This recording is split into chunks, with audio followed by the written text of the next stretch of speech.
One lightsaber thrust. That's all it took to doom the galaxy. When Darth Maul's blade pierced Qui-Gon Jinn on Naboo, he didn't just kill a Jedi Master. He killed the only man who could have stopped Palpatine. The only man who truly understood what the Jedi Order had become. The only one who could have saved Anakin Skywalker. But what if that blade missed? What if Obi-Wan arrived 30 seconds earlier? What if Qui-Gon Jinn survived and everything changed? Because here's what nobody talks about. Qui-Gon wasn't just another Jedi. He was dangerous to the status quo. He defied the Council constantly. He trained the Chosen One against their orders. He believed the Jedi had lost their way, become politicians instead of guardians, bureaucrats instead of servants of the Force. And he was right. The Council knew it. Palpatine knew it. That's why his death was so convenient for everyone except the galaxy itself. Imagine this. Qui-Gon survives Naboo. He trains Anakin personally, teaching him that emotions aren't evil, that love isn't forbidden, that the Force is alive and present, not some dusty doctrine to memorize. No secret marriage, no fear. No lies eating away at Anakin's soul. Over the years, as the Republic slides toward war, as Palpatine accumulates power, a faction within the Order watches and worries. They see what's coming, and they turn to the one master who's been warning them all along. When Yoda steps down, recognizing the Order needs something different, they make a choice that changes everything. They make Qui-Gon Jinn head of the Jedi Council. The traditionalists are horrified. This man's been disciplined more than most Padawans. But the younger Jedi, they see hope. Finally, someone who understands the living Force. Someone who won't lead them into becoming soldiers. Someone who might actually prevent the catastrophe they all feel approaching. Qui-Gon accepts not because he wants power, but because he sees the darkness gathering and knows someone has to act. His first move as council leader sends shockwaves through the entire galaxy. And it sets him on a collision course with the most dangerous Sith Lord in 1,000 years. To understand why Qui-Gon's leadership changes everything, you need to understand who he really was. He wasn't just another Jedi Master. He was a student of Count Dooku, which already tells you something about his relationship with authority. While most Jedi of his era became increasingly entangled in Republic politics and rigid doctrine, Qui-Gon remained devoted to what he called the living Force, the immediate and present manifestation of the Force in all living things. He trusted his instincts, even when they contradicted the Council. He bent rules, made unilateral decisions, and famously told the Council he would train Anakin Skywalker, whether they approved or not. This was not a man who fit the mold of traditional Jedi leadership, and that's exactly what makes him perfect for it. But what if circumstances had been different? For this timeline, let's imagine that Qui-Gon survived his duel with Darth Maul on Naboo. Perhaps Obi-Wan arrived just seconds earlier, or perhaps the Force itself intervened to preserve someone it needed. Qui-Gon survives, recovers from his injuries, and successfully trains Anakin Skywalker. Over the following years, as the Republic slides toward chaos and the Jedi Order becomes increasingly militarized, a growing faction within the Order begins to question the wisdom of their current path. They look to Qui-Gon, whose warnings about political entanglement and whose emphasis on individual connection to the Force suddenly seem prophetic. When Yoda finally decides to step down, recognizing that the Order needs a different kind of leadership for a changing galaxy, the Council faces a choice. And in this timeline, they choose Qui-Gon Jinn. The reaction across the Jedi Temple would be immediate and divided. Younger Jedi, those who felt stifled by endless rules and procedures, would celebrate. Finally, someone who understood that the Force was alive, dynamic, not a set of laws to be memorized and followed. But the traditionalists would be horrified. Jocasta Nu would probably faint in the archives. How could they appoint someone who had been brought before the Council for disciplinary hearings more times than some Jedi had been on missions?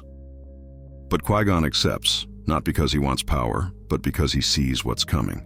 He feels the dark side growing, sees the Republic crumbling, and knows the Jedi Order is sleepwalking toward disaster. His first act as head of the Council would send shockwaves through the Order. He calls a gathering of all available Jedi Masters and Knights in the Temple, something that hasn't been done in generations. And he tells them a simple truth. The Jedi have lost their way. They've become bureaucrats, diplomats, politicians. They've forgotten that their first duty is to the Force itself, not to the Republic, not to the Senate, not even to their own traditions. He doesn't dismantle everything overnight. Qui-Gon is wise enough to know that radical change breeds resistance, but he begins a transformation that will reshape the entire Order. The most significant change comes in how the Jedi relate to the Republic. In our timeline, the Jedi became generals in the Clone Wars, leading armies into battle, becoming symbols of Republic military might. Qui-Gon would never allow this. When the Separatist crisis begins to boil over, when Count Dooku, his former master, emerges as the leader of a breakaway movement, Qui-Gon does something unprecedented. He proposes that the Jedi should serve as mediators, not soldiers. He argues that the moment the Jedi put on armor and lead clone troopers into battle, they cease to be peacekeepers and become warriors. And once you become a warrior, you've already lost the peace. Imagine the scene in Chancellor Palpatine's office when Qui-Gon informs him of this decision. Palpatine, who has orchestrated the entire Clone Wars as a trap to destroy the Jedi, suddenly finds his plan unraveling. He tries his usual manipulation, appeals to duty, to the Republic's desperate need, but Qui-Gon is not Mace Windu or Yoda. He's dealt with manipulators before. He looks at Palpatine with those knowing eyes and says something like, "Chancellor, if the Republic's survival depends on corrupting the Jedi into an army, then perhaps the Republic has already fallen." Palpatine would maintain his grandfatherly facade, but inside, he'd be scrambling. His entire plan depends on the Jedi becoming military leaders, making them easy to frame as traitors when the time comes. But Qui-Gon offers an alternative. The Jedi will help end the war by doing what they do best: seeking understanding, finding common ground, exposing the true forces driving the conflict. He knows something is wrong with this war. It's too convenient, too perfectly designed to force the Republic into authoritarian measures, so he starts investigating. And here's where having Qui-Gon in charge becomes truly dangerous for Palpatine. Unlike Yoda, who is steeped in ancient tradition and trusts in the Force's long-term plan, or Mace Windu, who sees things in terms of light and dark with little gray area, Qui-Gon trusts his instincts and isn't afraid to look in uncomfortable places. He assigns small teams of Jedi to investigate anomalies. Why did the clone army appear so conveniently? Who really killed Sifo-Dyas? What's the true relationship between the Separatist leadership and the Republic's military-industrial complex? He even does something radical. He reaches out to Count Dooku directly, not as an enemy but as a former student reaching out to a fallen master. Imagine that conversation. Dooku is fighting for the Separatists, leading them against the Republic, but when Qui-Gon contacts him privately, there's still that bond. Qui-Gon doesn't try to convince Dooku to abandon his cause. Instead, he asks him a simple question.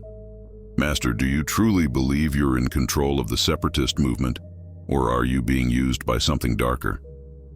That question would plant a seed of doubt in Dooku's mind, because deep down, Dooku has felt it too.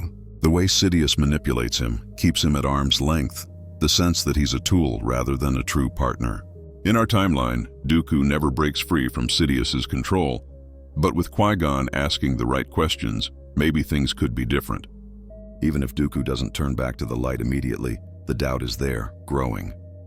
Meanwhile, back at the Jedi Temple, Qui-Gon is transforming how the Order operates. He reduces the Council's size, making it more focused and less bureaucratic.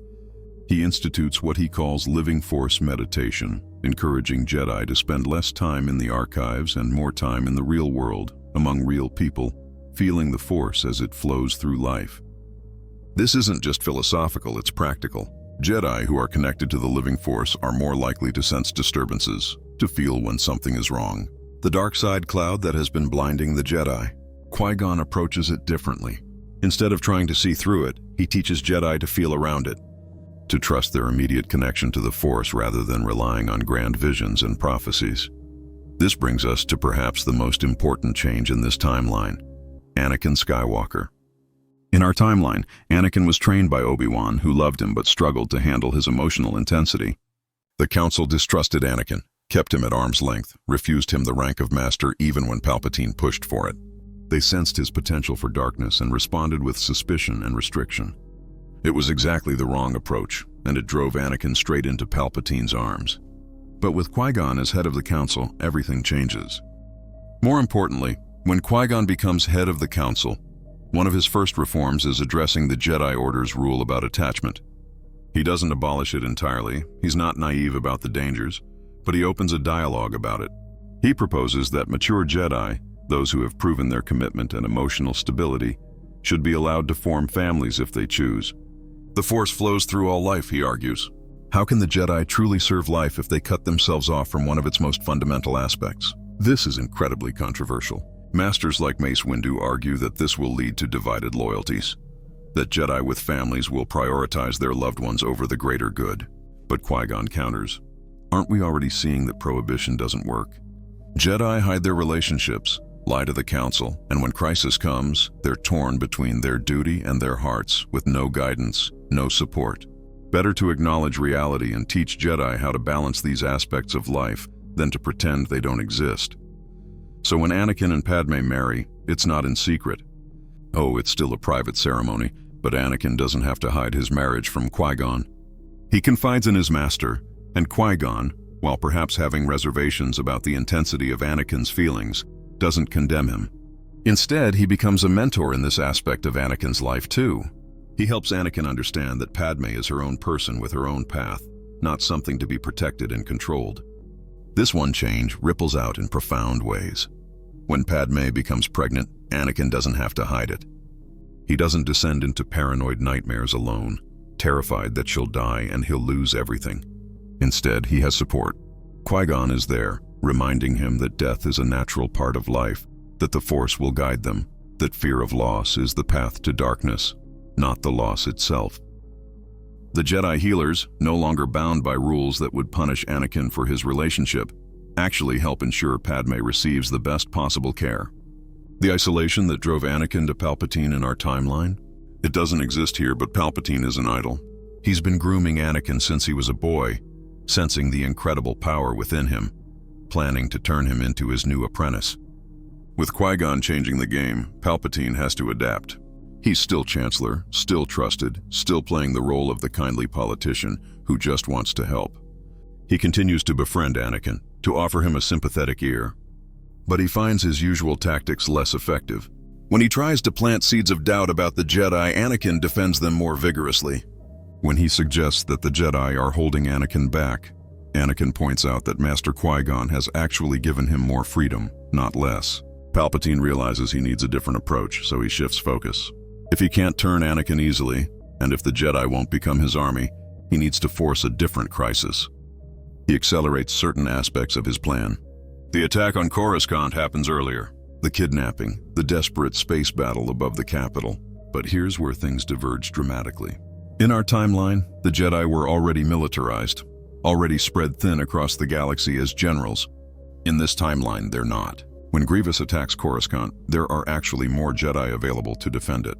Qui-Gon himself leads the defense, not as a general commanding troops, but as a Jedi Master coordinating with other Jedi to protect civilians and repel the attack. Anakin and Obi-Wan still go to rescue Palpatine.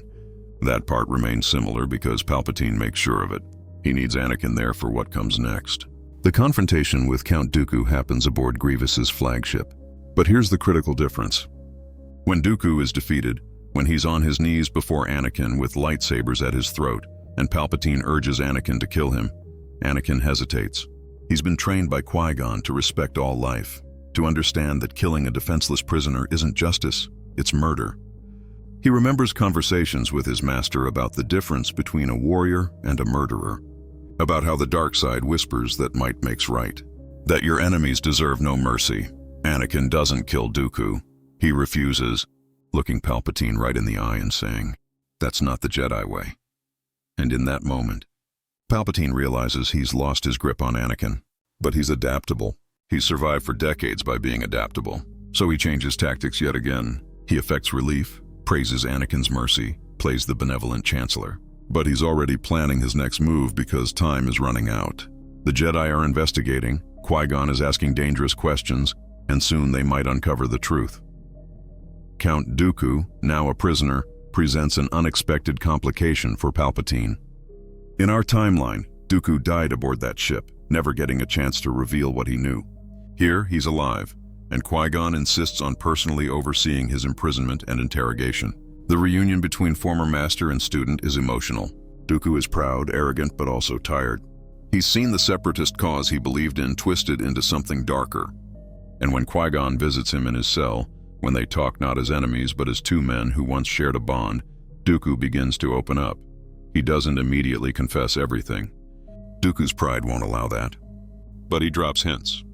He mentions Sidious, talks about how the Sith Lord has been manipulating both sides of the war. He suggests that the Chancellor knows more than he's letting on. These are vague statements, the words of a man who's still not sure whether to fully betray his master, but they're enough. Qui-Gon picks up on them immediately. He's suspected Palpatine for a while now, though he's had no proof.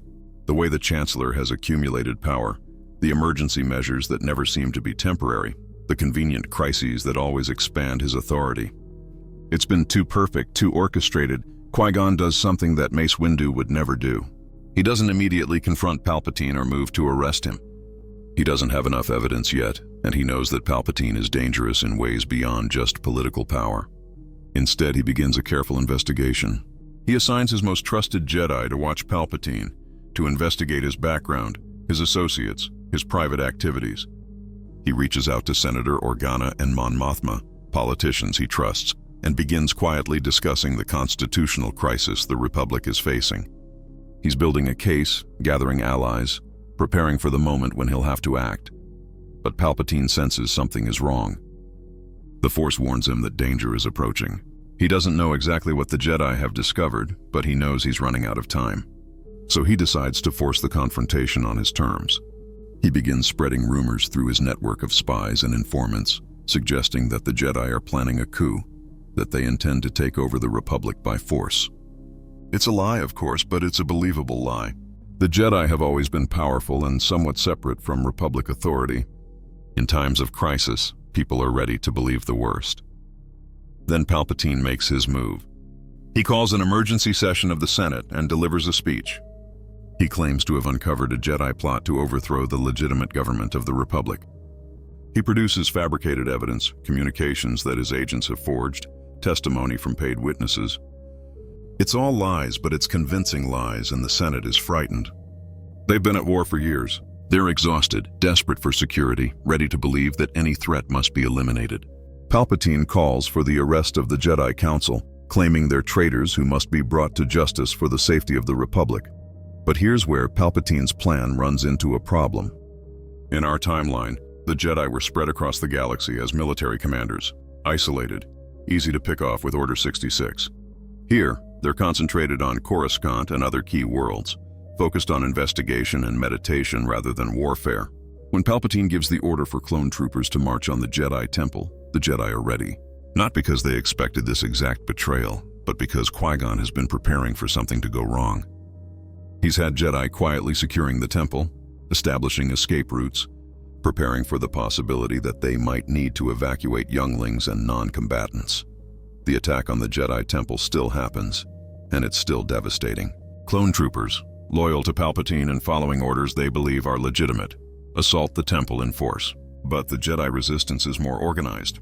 Qui-Gon leads the defense personally, his green lightsaber flashing as he cuts down troopers, while simultaneously directing younglings to safety.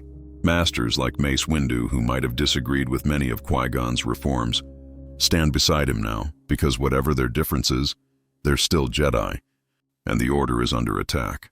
Anakin is at the temple when the assault begins. In our timeline, he led the attack, having already fallen to the dark side and become Darth Vader. Here, he fights to defend it.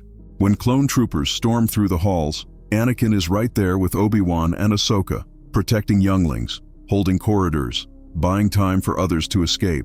It's chaos, it's terrifying, but Anakin isn't confused about which side he's on. Palpatine tried to manipulate him, but he failed. The bond between Anakin and Qui-Gon, the honesty that was allowed to exist in his relationship with Padme, the support structure that the reformed Jedi Order provided, all of it meant that when the crisis came, Anakin didn't break. Palpatine watches this unfold from his office in the Senate building, and for perhaps the first time in decades, he feels something like concern. His plan is unraveling. The Jedi aren't being wiped out quickly and efficiently. Many are escaping. The Senate is watching footage of clone troopers attacking what looks like a defensive position, and some senators are starting to ask uncomfortable questions. Why are the Jedi defending rather than attacking? Why do they seem to be primarily concerned with evacuating children? This doesn't look like a military coup. It looks like a massacre. Mon Mothma stands up in the Senate chamber and demands answers. Senator Organa joins her. They're not alone. Other voices, senators who have been quietly worried about Palpatine's growing power, find courage in this moment. They demand that the attack be halted, that there be an investigation, that due process be followed. Palpatine realizes he's losing control of the narrative, so he makes a decision that will change everything. He decides to reveal himself. In a dramatic address to the Senate, Palpatine admits that he is indeed a Sith Lord, but he frames it not as an evil revelation, but as a necessary truth. He claims that the Jedi have forced his hand, that their religion has dominated the galaxy for too long, that their superstitious attachment to the Force has held humanity back. He speaks of the Sith not as evil, but as believers in freedom, in strength, in the right of the strong to rule. He's charismatic, persuasive, and most importantly, he's honest. After years of lies, this twisted honesty is almost refreshing to a Senate exhausted by war and deception. He says, "I am Darth Sidious, and I have brought peace to the galaxy. The question now is whether you have the courage to embrace that peace, or whether you'll let the Jedi drag us back into chaos. It's a gamble, a massive gamble, but Palpatine has always been a gambler. And to his satisfaction, he sees it working on many faces in the Senate. They're afraid of him, yes, but they're also afraid of more war, more uncertainty. He's offering them order, security, an end to the conflict that's ravaged their worlds. The applause that greets his speech isn't universal, but it's there. Enough to tell him he still has a path to ultimate power, but Qui-Gon isn't in the Senate chamber to hear this speech. He's at the temple, and he feels it. A great disturbance in the Force, like a dark curtain being pulled back. He knows in that instant that Palpatine has revealed himself, and he knows what must happen next.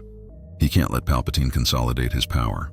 If the Sith Lord is allowed to fully transform the Republic into his empire, billions will suffer. The Jedi Order might survive in hiding, but what kind of victory is that if the galaxy falls into darkness? So Qui-Gon makes a decision that goes against every peaceful instinct he has. He gathers his most skilled fighters, Mace Windu, Anakin, Obi-Wan, Kit Fisto, and others. He tells them they're going to confront Palpatine, not to arrest him, that time for legal niceties has passed, but to end his threat permanently. It's a dark mission, and Qui-Gon knows it. Taking a life, even a Sith Lord's life, even to save billions, it carries weight.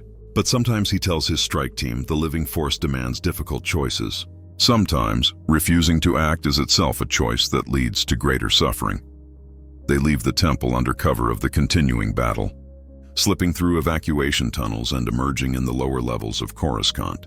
From there, it's a tense journey through the city to the Senate building. Clone troopers are everywhere, enforcing martial law, hunting for fleeing Jedi. But this team is skilled, coordinated, and they make it to the Senate building without major incident. The confrontation that follows will determine the fate of the galaxy. Palpatine is in his office when they arrive. He senses them coming, of course. The Force screams a warning and he smiles. Finally, the Jedi are playing his game. They're coming to kill him, which means they've abandoned their moral high ground. He can use this. If he kills them, they become martyrs to be vilified. If they kill him, they become the very thing they claim to oppose. Murderers, assassins, proof that the Jedi are indeed a threat to democracy. Either way, he wins. But Palpatine underestimates something crucial: Qui-Gon Jinn's understanding of balance. As they enter the office, Qui-Gon doesn't ignite his lightsaber immediately. He tries one last time for a peaceful resolution, even though he knows it's futile. He says, "Chancellor, or should I say Lord Sidious, the game is over.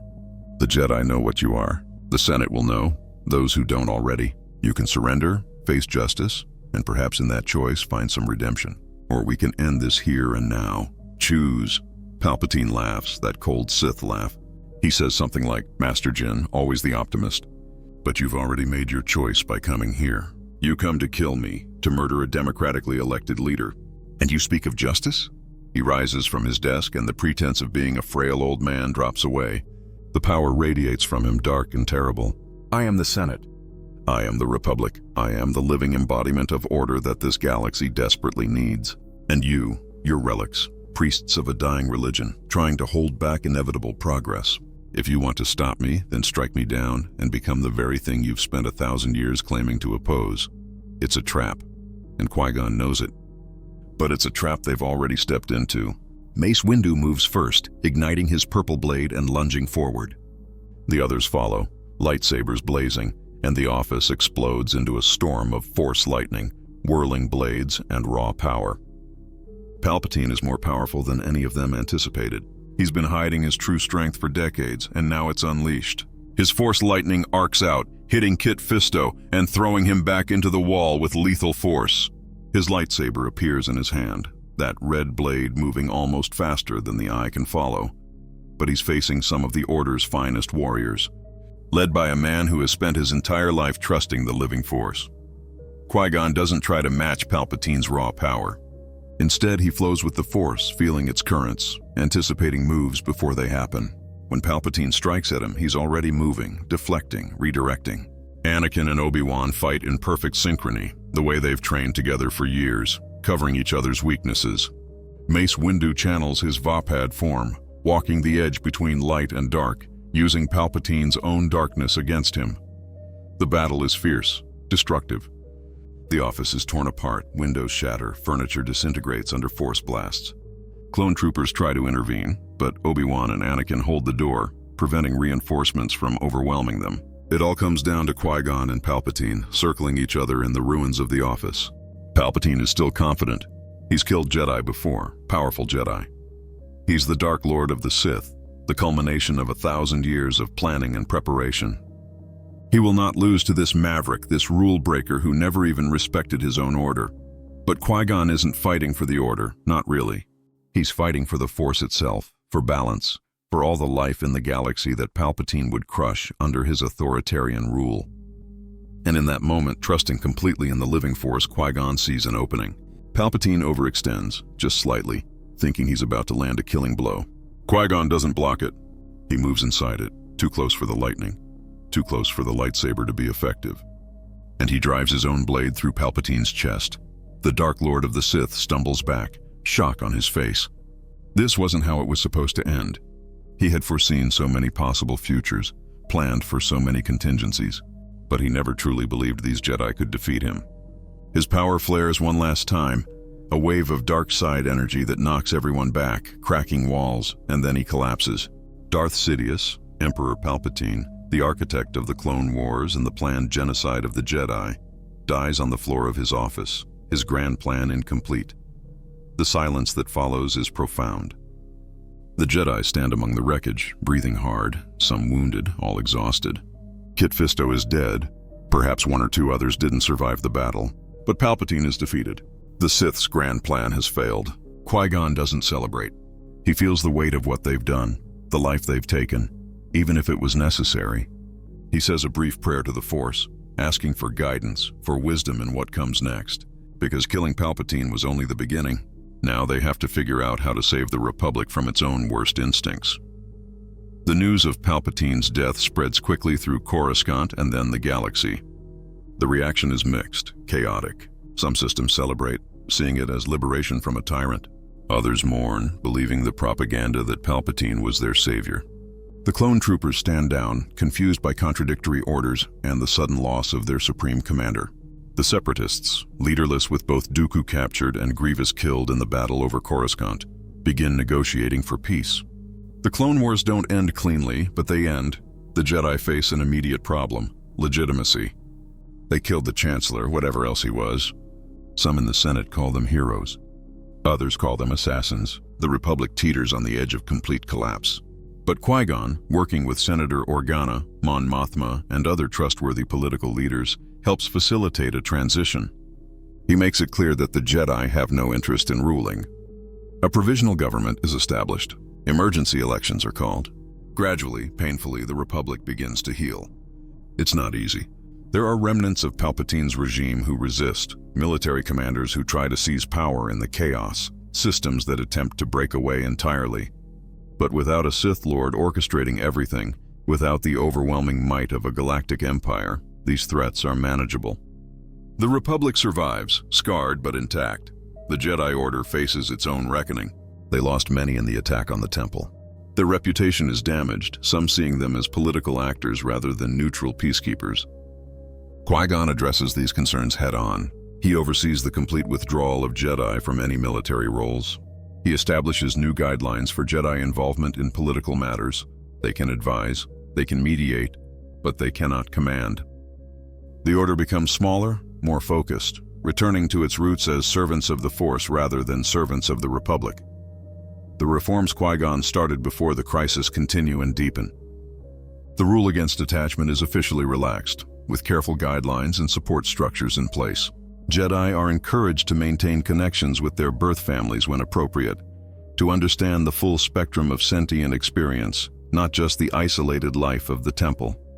It's controversial, and some traditional Jedi leave the Order over it, but others, younger Jedi especially, find it liberating. The Order doesn't grow weaker. If anything, it grows stronger, more connected to the life it's supposed to serve. Anakin Skywalker never becomes Darth Vader. He never slaughters younglings, never hunts down Jedi survivors, never becomes the armored enforcer of a brutal empire. Instead, he becomes a father. When Padme gives birth to Luke and Leia, it's not in some hidden medical facility while she dies of a broken heart. It's in a proper hospital on Coruscant, with Anakin holding her hand, with Qui-Gon and Obi-Wan waiting outside, ready to celebrate new life. The twins grow up with both parents, in a galaxy that's still struggling but is fundamentally more hopeful than it would have been. Anakin continues to serve as a Jedi, but his relationship with the Order is different. He's not the chosen one who was never fully accepted. He's a respected knight, eventually a master, someone who bridges the gap between the old ways and the new. He teaches younglings, goes on missions with Obi-Wan, and comes home to his family. It's not always easy. There are still temptations, still moments when he feels the pull of the dark side, when his anger or fear threatens to overwhelm him. But he has support now, people he can talk to honestly, a structure that acknowledges his struggles rather than condemning them. Count Dooku, imprisoned but alive, eventually does turn back to the light. It takes years, countless conversations with Qui-Gon, the weight of guilt for his role in the war. But slowly, gradually, he finds his way back. He never rejoins the Order, that bridge is burned. But he becomes an advisor of sorts, someone who understands the Sith from the inside and can help the Jedi prepare for any future dark side threats. He spends his final years writing, documenting what he learned during his time as Darth Tyrannus, leaving a record that will help future generations avoid his mistakes. Qui-Gon Jinn himself doesn't lead the Council forever. After about a decade, once the Order is stable and the galaxy has found a new equilibrium, he steps down. He's done what he set out to do, transform the Jedi into something that can survive and serve in a changing galaxy. He names a successor, probably someone like Obi-Wan or even Anakin, someone who understands both the old ways and the new. And then Qui-Gon does what he's always done best. He wanders, traveling to remote worlds, seeking out Force-sensitive individuals who need guidance, meditating on the mysteries of the living Force, living in harmony with it rather than trying to control it. But what about the prophecy? Anakin was supposed to bring balance to the Force. In our timeline, you could argue he did eventually, by destroying both the Sith and the old Jedi Order, allowing something new to emerge. In this timeline, does he still fulfill the prophecy? I think he does, just differently. Balance doesn't mean destroying everything and starting over. It can mean transformation, evolution, helping both light and dark find their proper place in the universe without one overwhelming the other. Anakin, by standing with the Jedi when Palpatine tried to turn him, by helping defeat the Sith without himself falling, brings balance in a more subtle but equally profound way. He proves that someone with his power, someone touched by the Force itself, can remain in the light even when tempted by the dark. That's its own kind of balance. The galaxy that emerges from this timeline is far from perfect. There are still injustices, still conflicts, still suffering. The Force doesn't guarantee utopia just because the Sith are defeated and the Jedi reform. But it's a galaxy with hope. The Republic, chastened by how close it came to falling, implements real democratic reforms. Checks and balances are strengthened, so no one person can ever accumulate the kind of power Palpatine wielded. The clone troopers, freed from Order 66 and the control chips that would have made them assassins, are gradually integrated into society or given the option to settle on new worlds. They're not just weapons anymore. They're people, and they're treated as such. The separatist worlds, those who genuinely had grievances against the Republic rather than just being manipulated by Dooku and Palpatine, are brought back into the fold through negotiation rather than conquest. Some of their concerns were legitimate. The Republic had become corrupt, bureaucratic, unresponsive to Outer Rim needs. Those issues are addressed, slowly and imperfectly, but addressed nonetheless. A more federal structure emerges, giving systems more autonomy while maintaining enough central authority to prevent total fragmentation. The story of what happened, the truth about Palpatine, about the Sith, about how close the galaxy came to absolute darkness becomes part of galactic history. It's taught in schools, remembered in monuments, kept alive so future generations won't forget. There are debates, of course, about the details, about who was responsible, about whether the Jedi did the right thing. But the core lesson remains. Democracy is fragile. Freedom requires vigilance, and unchecked power corrupts absolutely. For Obi-Wan Kenobi, this timeline is both better and more complicated. He doesn't lose Anakin to the dark side, doesn't have to fight his brother on Mustafar, doesn't spend decades in exile on Tatooine watching over Luke from a distance. That's an immense relief, a trauma he never experiences. But he also grapples with the changes in the Order. Obi-Wan is more traditional than Qui-Gon, more comfortable with rules and structure. He supports his former master, of course, but there are moments when he wonders if they've gone too far, changed too much. Eventually, he comes to see that the Order needed to evolve or die. The old ways had beauty, but they were also rigid, and rigidity breaks under pressure. Flexibility, the willingness to adapt, that's what saved them. Padme Amidala lives a full life in this timeline. She doesn't die on that medical table, robbed of life by a broken heart and Palpatine's cruelty. Instead, she continues her work as a senator, as an advocate for peace and justice. She's there to see her children grow, to guide Luke and Leia, to love Anakin through both good times and hard times. Her relationship with Anakin isn't perfect. No relationship is, but it's real, honest, and enduring. When Luke and Leia grow old enough to understand, she tells them about the Clone Wars, about how close they came to losing everything, about the importance of fighting for what's right even when it's difficult. Luke and Leia themselves grow up in a very different environment than they would have otherwise. Luke doesn't grow up as a moisture farmer on Tatooine, dreaming of adventure. Leia doesn't grow up as a princess of Alderaan, not knowing her true parentage. They grow up together, as twins, in a complicated household that bridges politics and the Force. Both are Force-sensitive, inheriting Anakin's incredible potential.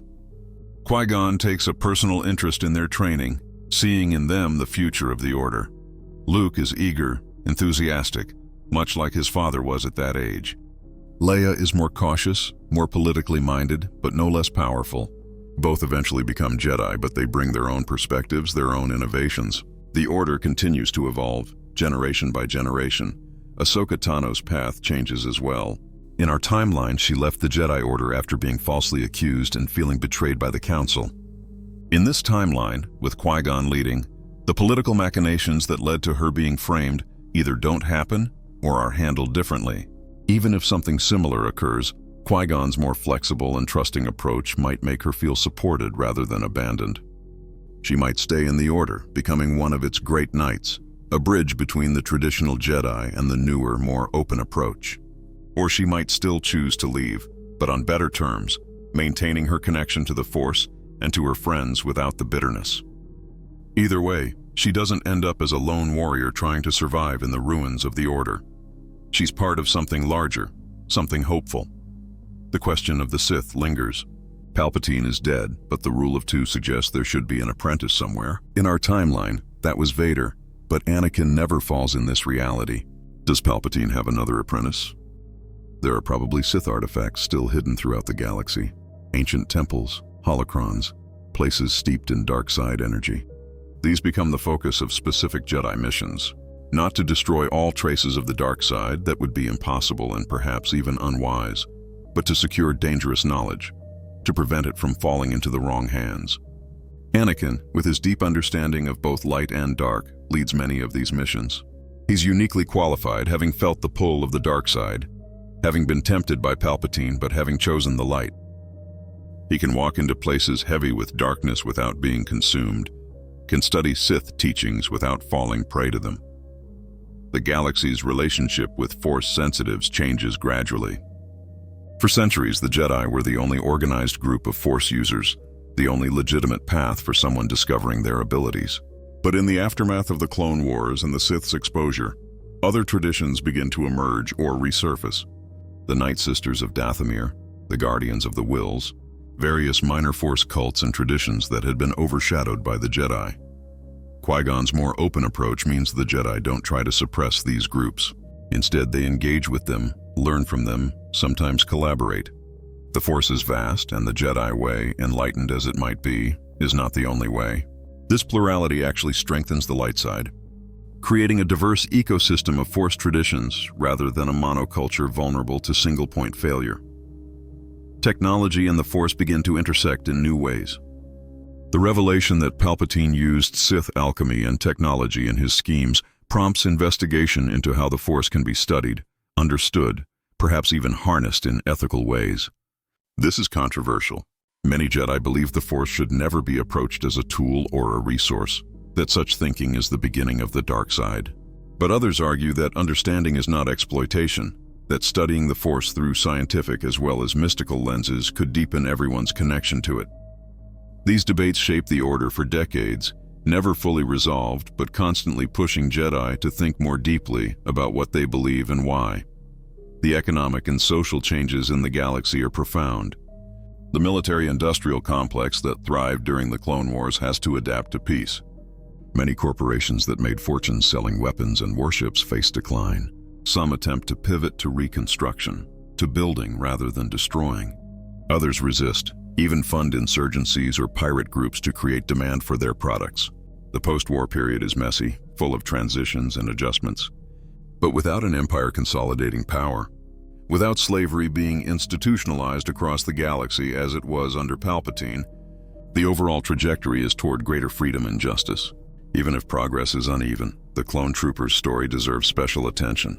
These men were created to be soldiers, to fight and die for a republic they never chose to serve. Many don't know any life except war.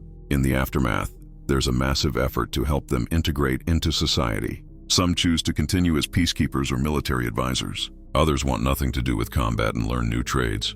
There are clone settlements established on various worlds where they can build communities with people who understand their unique experiences. It's not perfect. There's prejudice from some who see clones as property or as reminders of a dark time. But figures like Anakin and Obi-Wan, who fought alongside clones, who know their worth as individuals, advocate fiercely for their rights. Slowly, over years, clones are accepted as full citizens of the Republic. The process of clone integration reveals deeper questions about identity and purpose. These men all share the same genetic template, Jango Fett's DNA, but they're not identical in personality or preference. During the war, their designations were numbers, CT-this or that, but many adopted names: Rex, Cody, Fives, Echo, names that represented their individuality, their refusal to be just another number in an army. The post-war Republic has to grapple with what that means legally and socially. Are clones one person replicated millions of times, or are they millions of unique individuals who happen to share genetic code? The answer, which Qui-Gon helps the Republic understand, is the latter. Identity isn't just biology. It's experience, choice, relationship. Every clone is a unique person deserving of rights, dignity, and opportunity. Some of the most touching stories from this era involve clones discovering aspects of themselves they never had time to explore during the war. There are clones who become artists, discovering they have talent for painting or sculpture. Clones who become chefs, finding joy in creating food rather than destroying enemies. Clones who become teachers, particularly drawn to working with children because they themselves were never allowed to be children. Their accelerated aging meant they went from creation to combat readiness in a fraction of a normal lifetime. Now, with the war over, they're experiencing things like leisure, hobbies, romance, family for the first time. It's both beautiful and tragic. Beautiful because they're finally living, tragic because they have so little time. The medical research into clone aging becomes a priority for the Republic. The Kaminoans designed the clones to age at twice the normal rate so they'd reach maturity faster for military deployment. But now that they're not just soldiers, now that they're people the galaxy has a moral obligation to, that accelerated aging is a crisis. Jedi healers work alongside the best scientists, examining the issue from both biological and Force-based perspectives. Can the Force itself slow the aging process? Can genetic therapy reverse or mitigate the Kaminoan modifications? The research is slow, painstaking, and for many clones it comes too late. But every month they buy, every year they extend, is a gift. Some clones do receive treatments that add decades to their lives, allowing them to grow old alongside the brothers they fought beside. to see children grow up, to experience the fullness of life they were denied by their creation. Rex becomes a particularly important figure in galactic history.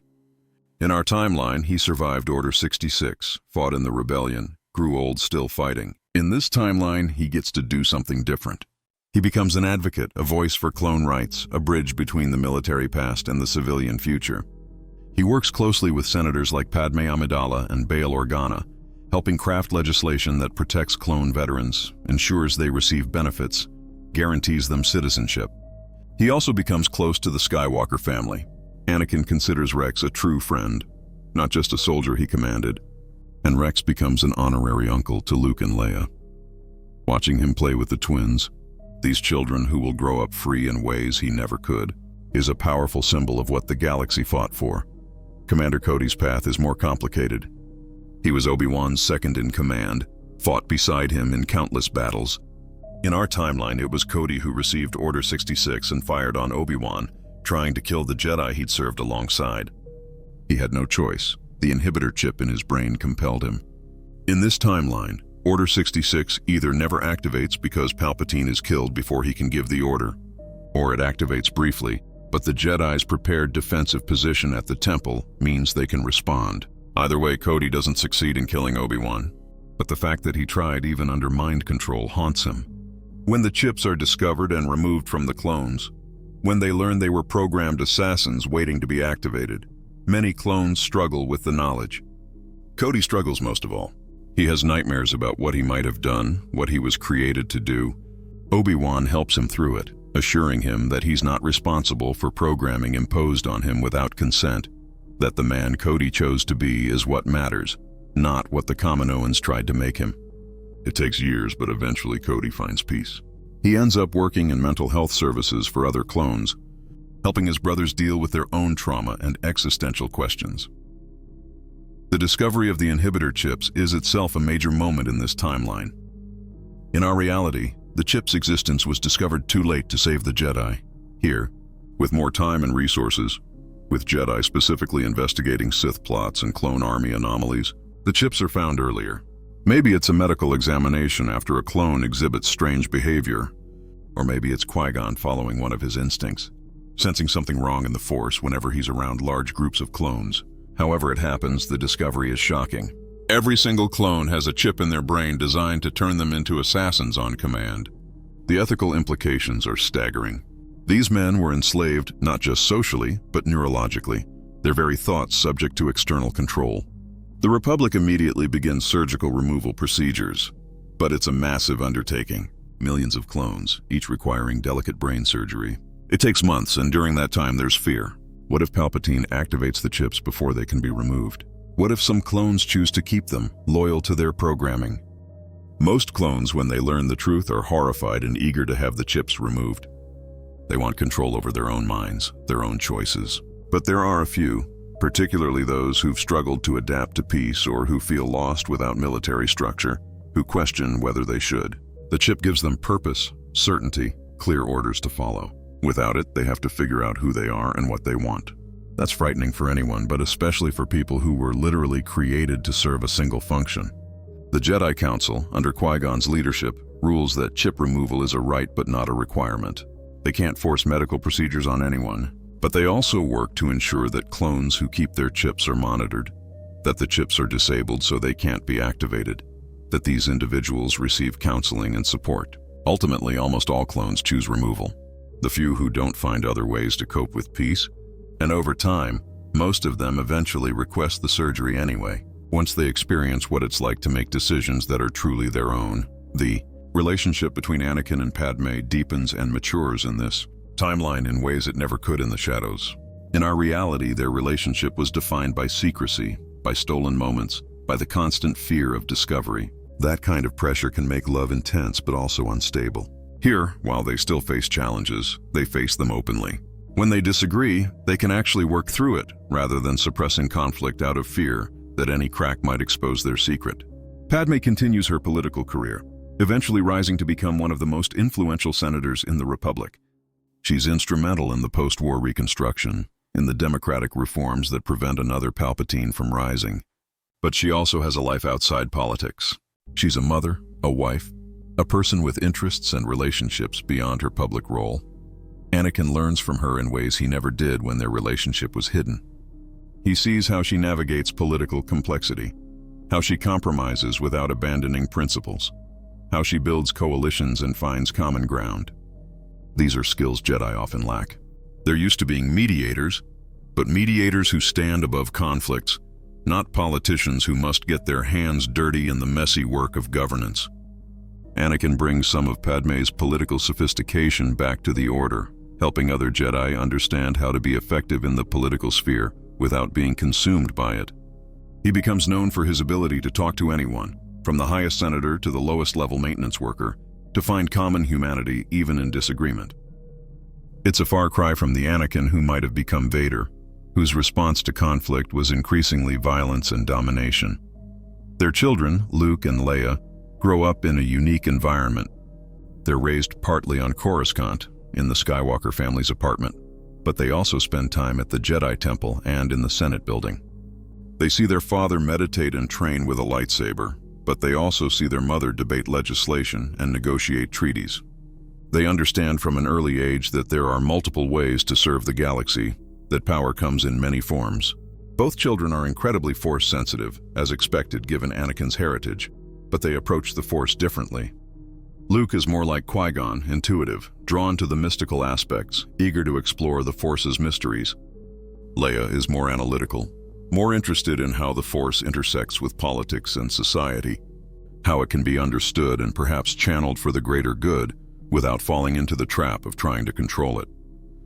Qui-Gon takes personal interest in training both of them, seeing them as the future not just of the Skywalker line but of the Jedi Order itself. He's old by the time they're ready for serious training, but still vital, still deeply connected to the living Force. He teaches them differently than traditional Jedi younglings are taught. They're not taken from their family and raised in isolation.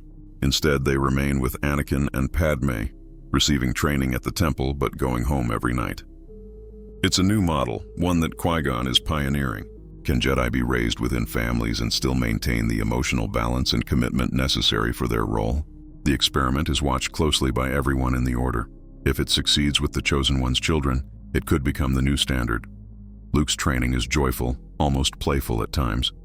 He's a natural pilot like his father, and he loves the physical aspects of being a Jedi. The acrobatics, the lightsaber combat, the thrill of using the Force to move and jump and fly through the air. But Qui-Gon ensures he also learns the deeper lessons, the patience, the meditation, the understanding that being a Jedi is about service, not adventure. There are moments when Luke chafes at this, when he wants to rush out and do something, anything, when sitting in meditation seems like a waste of time. Qui-Gon recognizes this restlessness. He saw it in Anakin too, but he handles it with gentle humor rather than stern discipline. He takes Luke on missions where they do very little fighting but a lot of listening, helping people with mundane problems, demonstrating that being a hero isn't always dramatic. Slowly, Luke matures, keeping his enthusiasm but tempering it with wisdom. Leia's training is more intellectual, though she's no less skilled with a lightsaber than her brother. She wants to understand everything, to know why the Force works the way it does, what the philosophical implications are, how Jedi teachings align or conflict with other traditions. She reads voraciously in the Jedi archives, debates with masters, challenges assumptions. Some traditional Jedi find her exhausting, but Qui-Gon loves her inquiring mind. He encourages her to question, to push boundaries, while also teaching her that some things can only be understood through experience, not analysis. Leia struggles with this at first. She wants answers, clear logical explanations, but gradually she learns to trust her feelings, to allow the Force to guide her even when she can't explain exactly how or why. When she's older, she splits her time between Jedi duties and political work, eventually becoming a senator like her mother. She's the first person to truly embody both roles, Jedi and politician, in a way that serves both without compromising either. The twins' relationship with each other is one of the great joys of Anakin and Padmé's life. Luke and Leia are close, the way twins often are, but they're also distinct individuals with different strengths and different paths. They compete sometimes. Sibling rivalry is natural, but they also support each other completely. When Luke is struggling with meditation, Leia helps him focus. When Leia is frustrated by political obstruction, Luke reminds her to trust in the Force's timing. They train together, developing a fighting style that's almost like a dance, anticipating each other's moves, covering each other's vulnerabilities. Qui-Gon notes that they're stronger together than apart, that their bond is itself a manifestation of the Force. He suggests that perhaps the future of the Jedi shouldn't be solitary knights, but teams, partnerships, people who maintain deep connections while serving the greater good. It's another evolution in his thinking, another way the Order adapts and grows. Obi-Wan Kenobi finds his own path in this changed galaxy. He's still the negotiator, still the master of Sorisu lightsaber form, still the Jedi who prefers words to violence whenever possible. But without the burden of having fought and maimed Anakin, without decades of guilt and exile, he's lighter somehow. He remains close to Anakin, their bond as master and brother and friend unbroken. He's also deeply involved in training the next generation of Jedi, particularly those who struggle with the new ways. Obi-Wan can translate between the old order and Qui-Gon's reforms, explaining to traditionalists why change is necessary, explaining to reformers why some traditions have value worth preserving. He becomes a bridge figure, respected by all factions within the order. His relationship with Satine Kryze of Mandalore is another story that plays out differently here. In our timeline, Satine died at Darth Maul's hands, murdered to torment Obi-Wan. In this timeline, Maul was defeated early, Palpatine's schemes disrupted before they could target specific Jedi through their loved ones. Satine survives, continuing to lead Mandalore toward peace. She and Obi-Wan never formally marry. Their duties to their respective peoples make that complicated, but they maintain a relationship, open and acknowledged. It's not easy. He's often off-world on missions. She's dealing with Mandalorian politics. But they make it work, and their relationship becomes a symbol of how Jedi and Mandalorians, after centuries of conflict, can find understanding and even love. When Satine eventually steps down from leadership, having guided Mandalore through its transition to peace, she and Obi-Wan finally have time for each other. They spend his later years traveling together, her showing him Mandalorian culture beyond the warrior aspects, him introducing her to Force philosophy. They don't have children, they're both too old by the time they have that freedom, but they do foster several war orphans, including Mandalorian children who lost their families. It's a quiet happiness, far from the tragedy that might have been. Ahsoka Tano's journey is fascinating in this timeline. She still has the impulsive courage, the determination, the slight disrespect for authority that defines her character. But growing up in Qui-Gon's reformed order, being trained by an Anakin who's more stable. One of Ahsoka's most significant contributions comes during the exploration of Jedi history. She becomes obsessed with understanding what happened to other Force traditions, orders that existed before the Jedi dominated or that were wiped out by the Sith. She travels to ancient sites, studies old texts, interviews beings from cultures with their own Force traditions. She discovers that the Jedi way, as powerful and noble as it is not the only way. There are warrior traditions that don't fall to the dark side, peaceful traditions that achieve enlightenment without Jedi meditation techniques, shamanistic traditions that connect with the Force through nature and ritual. Ahsoka brings this knowledge back to the Order, advocating for more pluralism, more openness to learning from others. Not everyone agrees with her. Some Jedi worry that diluting their traditions will weaken them. But Qui-Gon supports her explorations, and gradually the Order becomes more open, more willing to acknowledge that they don't have a monopoly on Force wisdom. The question of balance continues to echo through this timeline. What does it really mean for the Force to be in balance? For centuries, Jedi interpreted it as the elimination of the Sith, the dark side users who corrupted the Force's natural flow. But Qui-Gon and eventually others begin to question that interpretation. The dark side is part of the Force, isn't it? Passion, anger, fear. These emotions exist naturally in all beings. Can you really eliminate them? Should you? Perhaps balance isn't about destroying the dark side, but about ensuring it doesn't dominate.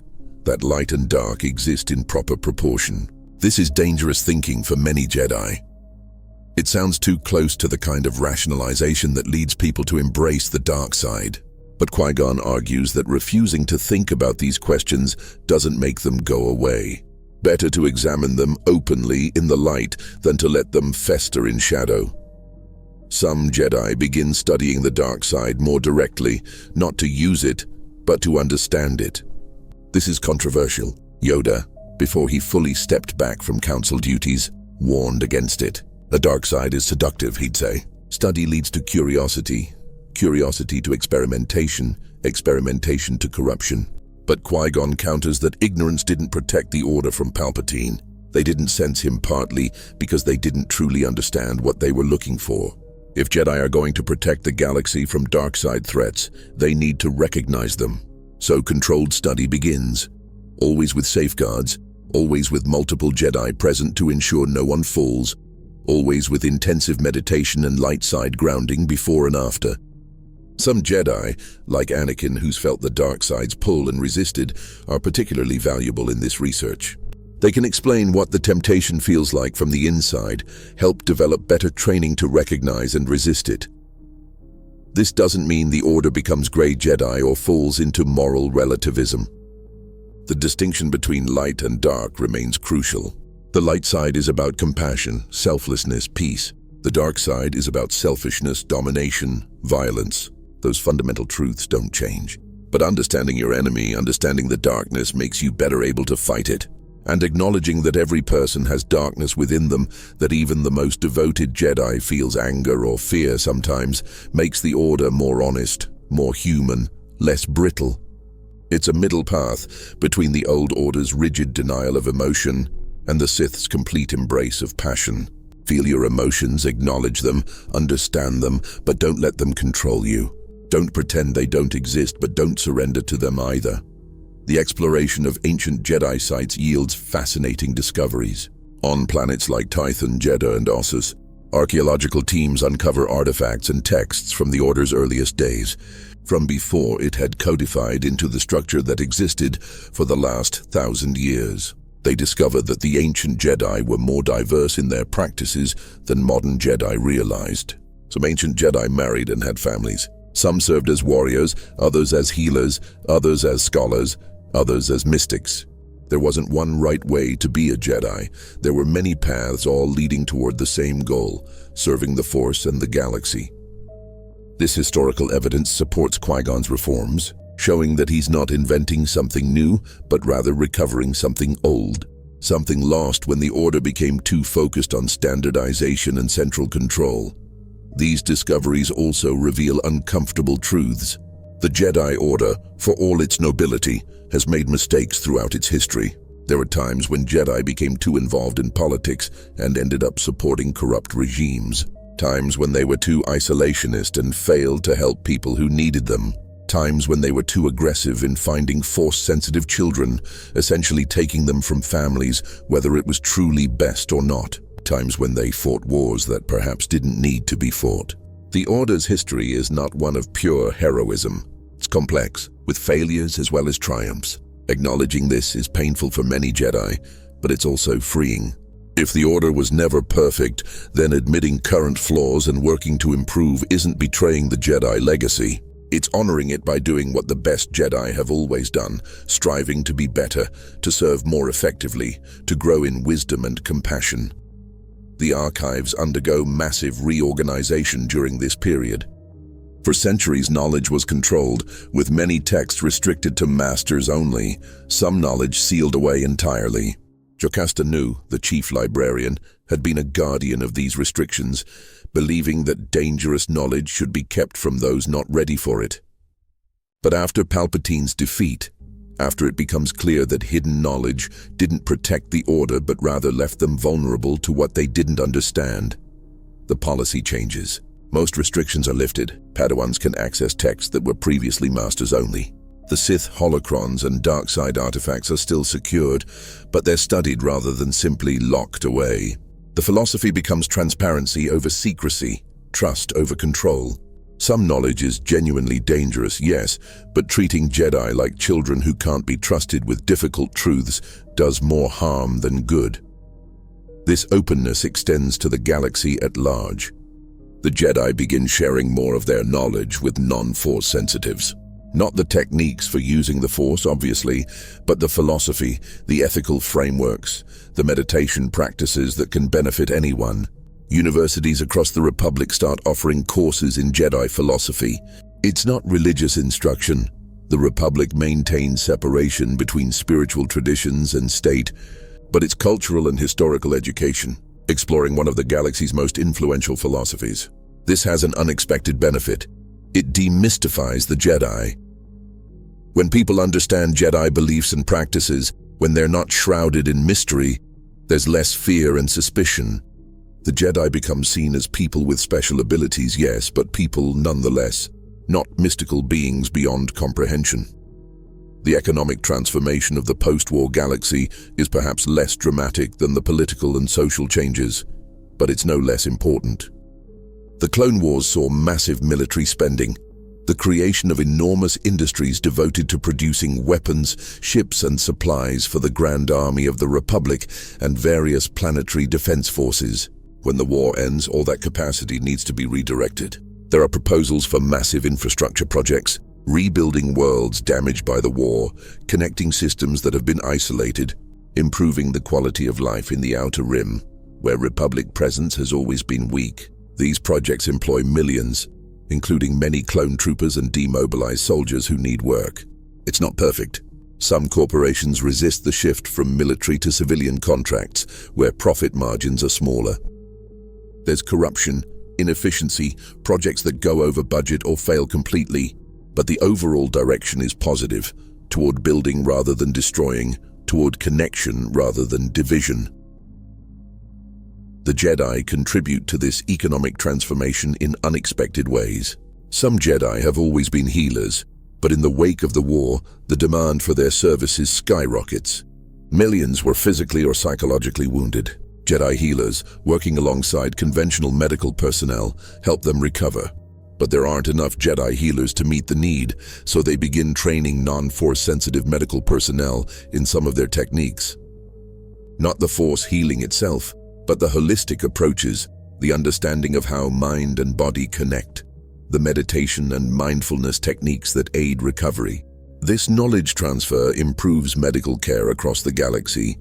Another gift from the Order to the people they serve, agricultural Jedi, those with particular skill in the living force as it flows through plants and animals, help worlds recover from ecological damage caused by the war.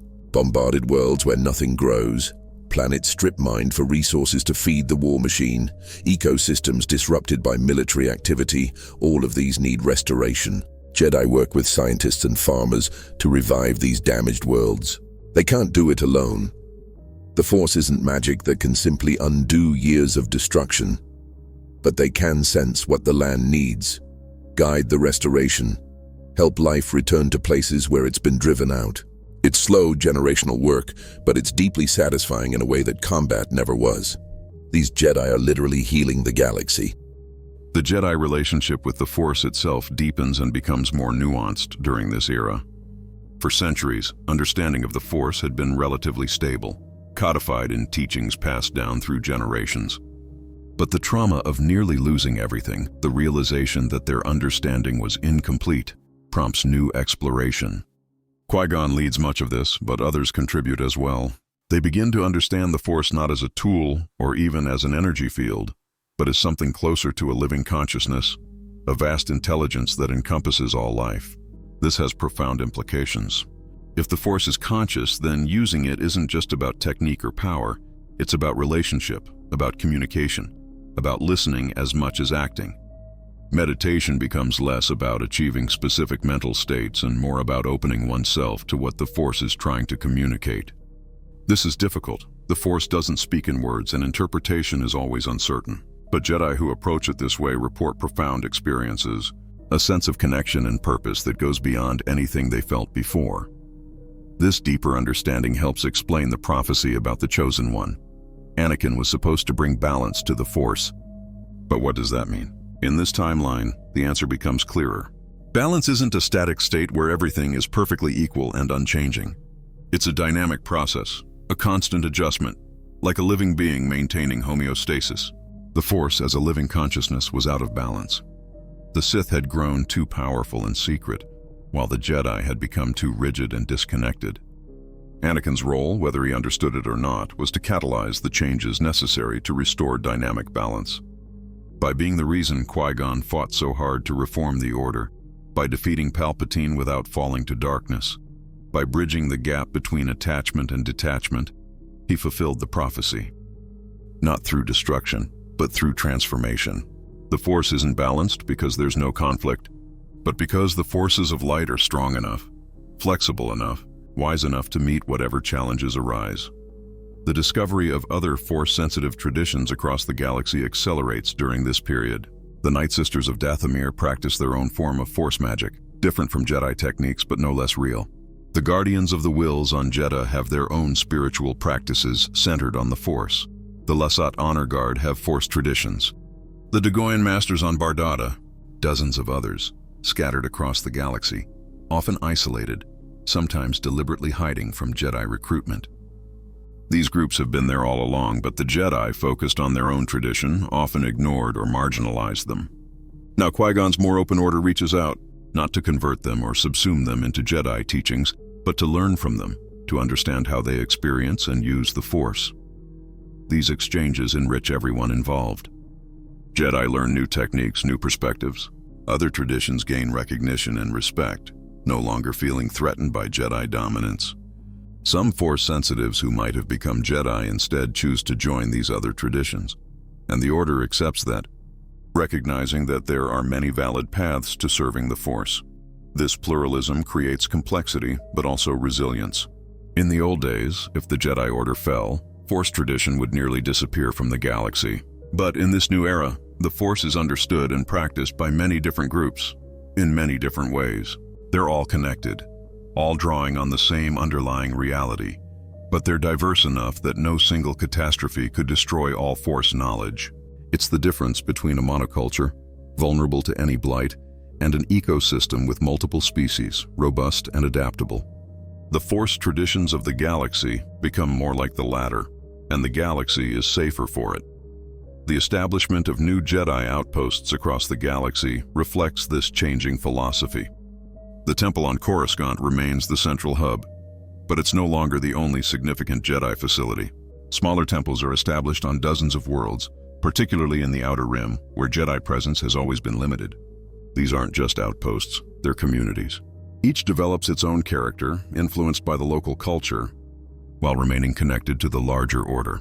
A Jedi temple on a water world might emphasize fluidity and adaptation in their Force philosophy. A temple on a desert world might focus on endurance and finding life in harsh conditions. A temple on a highly technological world might explore the intersection of the Force and science. This diversity makes the Order stronger, more adaptable, more genuinely galactic rather than simply Coruscant-centric. These regional temples also serve practical functions.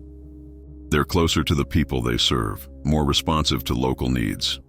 A farming community dealing with crop failure doesn't have to wait for a Jedi to travel from Coruscant. There's a temple a few systems away with Jedi who understand agriculture, who can arrive quickly and help. A dispute between neighboring settlements can be mediated by Jedi familiar with local customs and history. The temples become part of the communities around them, trusted resources rather than distant authorities. Children growing up near these temples see Jedi regularly, not as mysterious warriors but as neighbors who happen to have special abilities. This normalization of the Jedi, making them part of everyday life rather than remote figures, helps heal the divide that Palpatine exploited. Training at these regional temples differs slightly from the traditional Coruscant approach. Younglings often remain closer to their birth families, visiting regularly or even living at home while training at the temple during the day. This maintains family bonds while still providing Jedi education. It's not appropriate for every situation. Some children need the structure and separation that full temple life provides, but having the option makes Jedi training more flexible and humane. Padawans from different temples meet regularly for joint training, forming networks of friendship across the galaxy. These bonds, forged in youth, last throughout their lives, creating an order that's connected not just through hierarchy and doctrine, but through genuine relationships. The arts flourish within the Jedi Order during this Renaissance period. For too long, the Order focused almost exclusively on combat training, diplomacy, and Force study. But art, music, literature, these were often seen as frivolous, distractions from serious work. Qui-Gon challenges this attitude. The Force flows through all life, through all creation. Is a Jedi who creates beauty not serving the Force as truly as one who wields a lightsaber? Some of the most powerful Jedi in history were artists, poets, musicians. Their connection to the Force came through creative expression, through channeling the living Force into works that uplifted and inspired. The Order begins to honor this path, establishing programs for artistically inclined Jedi, creating spaces where they can develop their talents. The resulting works, infused with Force awareness, even if not overtly Force-powered, have a profound impact. A sculpture by a Jedi artist seems to capture something essential about the nature of existence. A song by a Jedi musician resonates in ways that ordinary music doesn't, touching something deep in listeners' souls. These aren't parlor tricks or cheap mysticism. They're genuine expressions of the Force as experienced through artistic consciousness. Jedi also become involved in preserving and documenting galactic culture. The Clone Wars destroyed countless artifacts, records, entire cultural traditions in some cases. Jedi historians and archivists work alongside civilian scholars to recover what can be recovered, to document what remains, to ensure that knowledge isn't lost. They travel to war-torn worlds, carefully excavating ruins, interviewing survivors, piecing together histories that might otherwise disappear. This work isn't glamorous, it doesn't involve lightsabers or dramatic Force powers, but it's vital. Culture is what makes civilizations worth saving. Without it, without history and art and tradition, what's left? Just survival, just existence without meaning. The Jedi understand this on a deep level. They're guardians of life, yes, but also guardians of what makes life worth living. The next generation of Jedi, those trained entirely in Qui-Gon's reformed order, begins to come of age about 20 years after Palpatine's defeat. They're different from previous generations in subtle but important ways. They're more emotionally open, more comfortable with ambiguity, more willing to question and explore. They're also more integrated into galactic society, many having maintained family connections, having experienced life outside the temple in ways that older Jedi never did. Some traditional Jedi worry that this generation is too worldly, that they lack the detachment necessary for true Jedi wisdom. But others see strength in their groundedness, their understanding of the people they serve. These young Jedi don't see themselves as separate from the galaxy, looking down from on high. They're part of it, connected to it, serving from within rather than from above. Among this generation, new Force techniques and applications emerge. Young Jedi, unbound by tradition, experiment in ways their elders never would have dared. Some discover abilities that were thought lost or were never documented, animal bonding that goes beyond simple communication to genuine partnership, plant manipulation that can heal ecological damage or even create new life forms adapted to harsh environments, healing techniques that address not just. The political situation in the Republic continues to evolve decades after the war. The emergency powers accumulated during the conflict are gradually returned to the Senate and to individual systems. The process is slower than some would like, faster than others fear, but it moves in the right direction. Some systems choose to leave the Republic, not in violent secession, but through negotiated separation. The Republic, having learned from the Clone Wars, allows this. Forcing systems to remain when they want to leave only breeds resentment and future conflict. Better to part peacefully, maintaining trade and diplomatic relations, than to fight wars to preserve unity that's become oppressive. The Republic that emerges is smaller than it was at its peak, but more genuine, composed of systems that choose to be part of it rather than those held by force or tradition. New political movements arise in the post-war era. Some advocate for greater centralization, arguing that Palpatine's rise showed the need for stronger central authority to prevent chaos. Others push for more local autonomy, arguing that centralization is exactly what enabled Palpatine's tyranny. The debates are fierce, but they're debates, not wars. Democracy, for all its frustrations and inefficiencies, is working. The fact that people can argue passionately about the Republic's future without resorting to violence is itself a victory, a sign that the lessons of the Clone Wars have been learned. The Jedi, careful not to overstep their role, offer perspective when asked, but don't try to dictate outcomes. They've learned that their job is to serve democracy, not to control it, to offer wisdom but respect the people's right to make their own choices even when those choices seem unwise. Mon Mothma becomes one of the defining political figures of the post-war era. She was instrumental in resisting Palpatine's power grabs, in maintaining democratic resistance even when it seemed futile. After his fall, she's a natural leader for the Republic's reconstruction. She serves multiple terms in various positions, always working to strengthen democratic institutions, to ensure the checks and balances that failed during the Clone Wars are restored and reinforced. She works closely with the Jedi, respecting their mission while ensuring they remain servants rather than masters of the Republic. Her relationship with Qui-Gon and later with Obi-Wan is one of mutual respect. Two different institutions working toward shared goals while maintaining appropriate separation. Bail Organa continues his work as well, focusing particularly on humanitarian efforts. He establishes foundations that help war refugees, that rebuild damaged worlds, that provide education in systems where infrastructure was destroyed. Alderaan becomes a model for peaceful prosperity, showing what's possible when a world commits to justice and compassion rather than military might. In this timeline, Alderaan is never destroyed. There's no empire to build a Death Star, no need for such weapons of terror. Alderaan endures, a shining example of what the Republic can be at its best. When Bail eventually passes away, peacefully and surrounded by family, the entire galaxy mourns. His legacy lives on in the institutions he built, the people he helped, the example he set. The fate of various planets changes dramatically in this timeline. Alderaan survives, as mentioned, but so do countless other worlds that would have suffered under the Empire. Lothal doesn't become an Imperial factory world, stripped of resources and freedom. It remains a peaceful agricultural planet, its people living freely. Mandalore isn't subjected to Imperial occupation, and the Night of a Thousand Tears never happens. Mandalorian culture continues to evolve on its own terms, not twisted by authoritarian oppression. Ryloth doesn't endure decades of Imperial exploitation.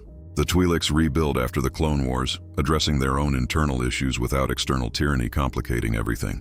World after world, species after species, the story is the same. Without the Empire, without Vader hunting Jedi and crushing dissent, the galaxy heals instead of festering. The Wookiees of Kashyyyk particularly benefit from this timeline. In our reality, they were enslaved en masse by the Empire, forced to build war machines and infrastructure projects. Here they remain free. The life debt that Chewbacca owes to Han Solo, so central to their story, never forms because the circumstances that would have created it don't occur. Chewbacca and other Wookiees live peacefully on Kashyyyk, maintaining their culture, their traditions, their freedom. Some Wookiees serve in Republic peacekeeping forces or work as traders and explorers, but they do so by choice, not under the lash of Imperial slavers. The galaxy is richer for their contributions, for the wisdom and strength they bring when allowed to participate as equals, rather than being brutalized into submission. The question of what happened to Darth Maul in this timeline is interesting. In our reality, Maul survived being cut in half, driven by rage and dark side power, eventually becoming a crime lord and a persistent thorn in both Jedi and Sith sides. In this timeline, he's killed on Naboo by Obi-Wan, truly killed. Or is he? The dark side is powerful, and Maul's hatred is particularly intense. Even in this timeline, it's possible he survives through sheer rage, dragging himself to some forgotten world where he can heal and plot revenge. But if he does survive, he emerges into a very different galaxy. Palpatine is dead, the Sith plan failed. What does Maul do with that knowledge? Does he try to continue the Sith legacy? Or does his hatred for Sidious, always present beneath his apprenticeship, lead him in a different direction? Perhaps he becomes a solitary dark side user, neither Jedi nor truly Sith, driven by personal vendetta rather than grand schemes. Or perhaps, in time, he even finds redemption, learning that hatred is a prison and that the peace he scorns is actually the freedom he's always sought. That would be a strange arc, but the Force works in mysterious ways. The criminal underworld continues to exist, but in different forms. Without the Empire creating black markets through oppressive restrictions, without the chaos that crime thrives in, the galaxy's criminals have to adapt. The Hutts remain powerful, but find their influence waning as legitimate business becomes more profitable and less dangerous than crime. Smuggling still exists. There are always systems with different laws creating opportunities to profit from moving goods across borders, but it's less central to galactic commerce. Pirates find that Republic peacekeeping forces, no longer distracted by civil war, can actually respond to threats.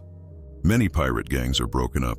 their members captured or killed, others deciding that legitimate salvage or freight work is less risky. Crime doesn't disappear, human nature being what it is, but it's pushed back to the margins where it belongs, rather than infecting the entire galaxy. The Bounty Hunters Guild faces its own crisis of purpose. During the Clone Wars, there was enormous demand for their services. Separatists hired them, the Republic hired them. Everyone needed skilled individuals who could track and capture or kill specific targets.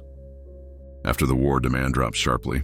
Some bounty hunters transitioned to security work, bodyguarding, private investigation, anything to use their skills legitimately. Others continue hunting but find the work less lucrative, more legally constrained. The most principled hunters, those who always operated by some code of honor, find this acceptable. The less principled either end up in prison or dead, having pushed too far in a galaxy where law actually functions. A few of the most skilled, like some versions of Boba Fett if he exists in this timeline, become something like freelance peacekeepers, helping track down war criminals or dangerous fugitives that regular law enforcement can't handle. It's a niche role, but an important one. Technology continues to advance, but in different directions than it would have under the Empire. There's no Death Star research, no effort to create weapons of planetary destruction. Instead, innovation focuses on improving quality of life, on exploration, on solving problems rather than creating new ways to kill. Medical technology makes huge leaps forward, driven by the need to heal war wounds and by renewed focus on civilian applications. Communication technology improves, connecting even remote systems more fully to the galactic community. Hyperspace routes that were too dangerous or unprofitable to map during unstable times are finally explored, opening new regions to trade and settlement. Without the Empire's xenophobia and human supremacist policies, alien species have equal opportunity to contribute to technological advancement, bringing diverse perspectives that accelerate innovation. Droid technology evolves in particularly interesting ways. The Clone Wars gave droids a bad reputation in many systems. Battle droids killed millions. The sight of clankers, as they were often called, became associated with fear and death. But droids also saved countless lives, serving in medical roles, repair roles, as companions and helpers. The post-war galaxy has to reckon with this duality. Gradually, the stigma fades. New droid models are designed with softer aesthetics, with programming that emphasizes personality and relatability. The question of droid consciousness, already discussed, becomes more pressing as some droids become nearly indistinguishable from organic beings in their complexity of thought and emotion. Laws begin to recognize different categories of droids. Simple utility droids remain property, but advanced droids with proven sapience gain legal protections and eventually rights. It's a slow process. Qui-Gon, in his later years, focuses much of his energy on understanding the Force's deeper mysteries. He becomes fascinated by the concept of Force ghosts, the ability of Jedi to maintain consciousness after death. In our timeline, this knowledge was nearly lost, preserved only through Qui-Gon's own exploration and later teachings. In this timeline, with more time and resources, he delves deeply into it. He meditates on remote planets, seeks out ancient texts, communes with the living Force in ways few Jedi have ever attempted. And he discovers things, techniques, and understandings that he brings back to the Order. The idea that death is not the end, that Jedi can guide and teach even from beyond, offers comfort and hope. It also raises profound questions about the nature of the Force, consciousness, and existence itself. When Qui-Gon eventually does pass away, peacefully and naturally in his old age, he doesn't simply disappear into the Force. He becomes one with it. Yes, but he also maintains his identity, his presence. He appears to Anakin, to Luke and Leia, to other Jedi who need guidance. He's not constantly present. The Force doesn't work like that. But in moments of crisis or confusion, his voice can be heard, offering wisdom, encouragement, the benefit of his decades of experience. It's a gift he gives to the Order, proof that the bonds forged in life can transcend death. The larger galactic community begins to reckon with the Force in new ways. For most of galactic history, the Force was something mysterious, associated with the Jedi and feared by many. The revelation that Palpatine was a Sith Lord, that the dark side was real and dangerous, initially increases that fear. But over time, as the Jedi become more open, as they share knowledge rather than hoarding it, as Force-sensitive individuals are supported rather than isolated, the Force becomes less frightening. It's understood as a natural part of the universe, neither good nor evil in itself, but shaped by those who use it. This understanding doesn't make everyone comfortable with the Force, but it does reduce the superstitious dread that sometimes surrounded it. Art and culture flourish in the aftermath of the wars. There's an explosion of creativity as people process their trauma, their relief, their hopes for the future. Holodramas about the Clone Wars, some heroic, some critical, many nuanced, help the galaxy understand what happened.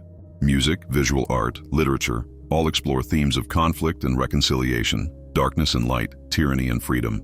Some of the most powerful works come from former soldiers, from civilians who survived occupations, from clones discovering they can be artists as well as warriors. The galaxy heals through storytelling, through shared cultural processing of recent history. The Jedi become part of this cultural renaissance, not as distant warrior monks in their temple, but as participants in galactic life. Some Jedi become artists themselves, exploring how the Force flows through creative expression. Others support artists, protecting them from censorship or persecution. The Order recognizes that truth can be spoken through art as well as through philosophy, that a powerful song or story can teach as effectively as any meditation. Education reforms sweep through Republic space. The war exposed how easily populations could be manipulated, how propaganda could shape perception, how ignorance of history left people vulnerable to repeating it. New curricula are developed emphasizing critical thinking, historical awareness, ethical reasoning. The Jedi contribute to this not by proselytizing, but by sharing techniques of meditation, mindfulness, and self-awareness that can benefit anyone, Force-sensitive or not. The goal is to create a citizenry that can't be easily deceived, that asks questions, that thinks deeply about the consequences of their choices. There are setbacks, of course. No timeline is perfect. There are attempted coups by military commanders who preferred Palpatine's strong-hand approach. There are terrorist attacks by separatist remnants who feel betrayed by the peace. There are corrupt politicians who try to accumulate power, economic crises, natural disasters, all the challenges that any civilization faces. But the difference is that the fundamental structure of democracy survives. The institutions, battered but intact, can address these challenges. The Jedi, reformed and more connected to the galaxy they serve, can help without dominating. It's messy, sometimes frustrating, but it's alive in a way that the sterile authoritarianism of the Empire never was. Mandalore's fate changes significantly in this timeline. In our reality, the Clone Wars devastated Mandalore, and it suffered further under Imperial occupation. Here, with the wars ending differently, Mandalore has more opportunity to rebuild on its own terms. The complicated relationship between Mandalorians and Jedi remains. Centuries of conflict don't simply disappear, but there are efforts at reconciliation. Some Mandalorians fought for the Separatists, others for the Republic. In the aftermath, there's soul-searching about what it means to be Mandalorian in a galaxy moving toward peace. Does their warrior culture have a place? Some argue yes, that warriors can serve peace by protecting it. Others push for evolution, for Mandalore to become known for something beyond combat. These internal debates shape Mandalorian society for generations. Bo-Katan Kryze and other Mandalorian leaders end up working with the Republic and even occasionally with the Jedi. It's tense at first. Old grudges die hard, but practical cooperation on issues like fighting piracy or dealing with criminal syndicates builds trust. Slowly, very slowly, the ancient enmity begins to fade. It helps that Qui-Gon's Jedi Order is different from the one that fought Mandalore centuries ago. These Jedi acknowledge past mistakes, don't claim moral superiority. Approach Mandalorians as equals rather than enemies to be defeated or primitives to be enlightened. The criminal underworld faces new challenges in this timeline. The Hutts, the Pikes, Black Sun, and other syndicates thrived during the chaos of war. Palpatine had even collaborated with some of them when it suited his purposes. But a republic focused on actual justice rather than one distracted by war or corrupted by a Sith Lord can direct resources toward fighting organized crime. It's never eliminated, crime is eternal, but it's pushed back, made less powerful. Smugglers and bounty hunters find their services less in demand, or at least the nature of their work changes. Some adapt, others fade away. The galaxy's darker corners become slightly less dark. The story of Qui-Gon Jinn becoming head of the Jedi Council is ultimately a story about the power of different choices. One man in the right place at the right time, with the right philosophy, can change everything. Not because he's all-powerful or perfect, but because he's willing to question, to adapt, to trust in something larger than himself or any institution. Qui-Gon's greatest strength was always his connection to the living Force, his understanding that the Force is dynamic, present, immediate. Rules and traditions have value, but they must serve life, not the other way around. In this timeline, the Jedi survive not by clinging desperately to old ways, but by evolving. They survive because they remember that they're servants, not masters. They survive because someone had the courage to lead them differently, to risk failure in pursuit of something better. And through surviving, through changing, they help the entire galaxy find a better path. The Force remains in balance, not because all conflict is eliminated. That's impossible and perhaps even undesirable, but because those who serve the light are strong enough, wise enough, flexible enough to meet each challenge as it comes. This is a hopeful timeline, but not a naive one. It acknowledges that evil exists, that the dark side is real, that people will always face temptation, fear, anger, hatred. But it also shows that these forces don't have to win, that with wisdom, courage, compassion, and a willingness to change, the light can prevail. Not perfectly, not permanently. The struggle is eternal, but prevail nonetheless. And perhaps that's the truest balance the Force ever offers. Not the absence of darkness, but the presence of those willing to stand against it, generation after generation, in whatever form it takes. What if Qui-Gon Jinn became head of the Jedi Council? The galaxy would be different, not perfect but better, not free from all suffering, but free from the particular suffering that tyranny brings. The Jedi would be different, more open, more connected, more alive. Anakin Skywalker would be different, a father and husband and hero without having to first become a monster. Padme would live, Luke and Leia would grow up together, the clones would be people not property. Billions who died under the Empire would live. Trillions who suffered under oppression would be free, all from one man surviving when he should have died, and then having the courage to lead differently when given the chance. That's the power of choice. That's the power of the Force, working through those who open themselves to it. That's the answer to our question, what if? The answer is hope.